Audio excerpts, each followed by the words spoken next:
మీరు ఐటీ ఫీల్డ్లో ఉన్నారా? యూఎస్లో జాబ్ సెర్చ్ చేస్తున్నారా? Daily hundreds of applications submit చేస్తున్నాము, బట్ ఇంటర్వ్యూ కాల్ రావట్లేదు అంటున్నారా?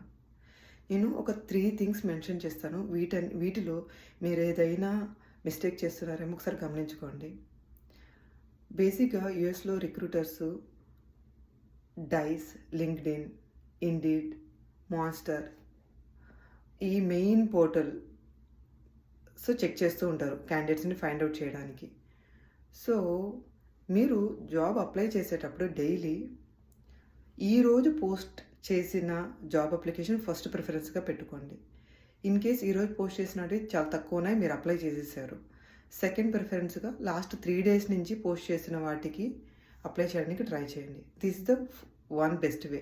అంతేకాని లాస్ట్ 1 వీక్ బ్యాక్ పోస్ట్ చేసిన వాటికి అప్లై చేయడం వల్ల, 2 వీక్స్ బ్యాక్ పోస్ట్ చేసిన వాటికి అప్లై చేయడం వల్ల పెద్ద మీకు రెజ్యూమ్ షార్ట్ లిస్ట్ అవ్వడం కానీ ఇంటర్వ్యూ కాల్ రావడం కానీ జరగదు. So only target recently posted one, first thing.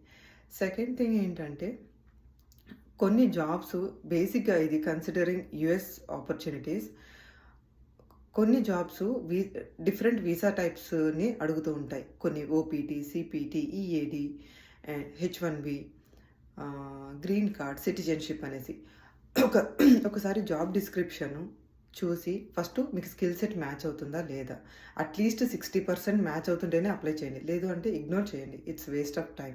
Anyway they are not going to consider.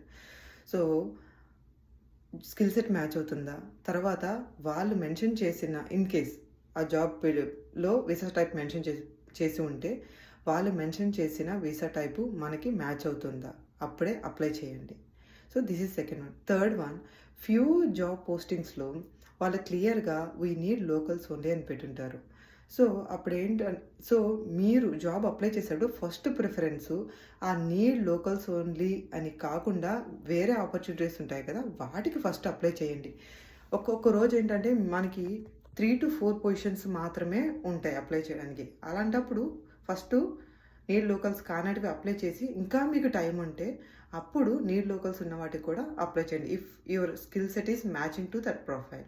So ఒక్కసారి ఈ 3 థింగ్స్ మీరు ట్రై చేసి, ఓకేనా, ఈవెన్ అప్లై చేసిన తర్వాత అక్కడ ఏమైనా రిక్రూటర్స్ నేమ్ ఉన్నాయా అవి చూసుకొని వాళ్ళకి ఫాలోఅప్ ఈమెయిల్ పెట్టడం కానీ, ఇన్ కేస్ నంబర్ మెన్షన్ చేస్తుంటే వాళ్ళకి కాల్ చేసి రీచ్ అవ్వడం కానీ చేస్తే మీకు ఇంటర్వ్యూ సక్సెస్ రేటు అనేది కొంచెం ఎక్కువగా ఉంటుంది. ఒకసారి ఈ టిప్స్ ట్రై చేసి చూడండి అండ్ లెట్ మీ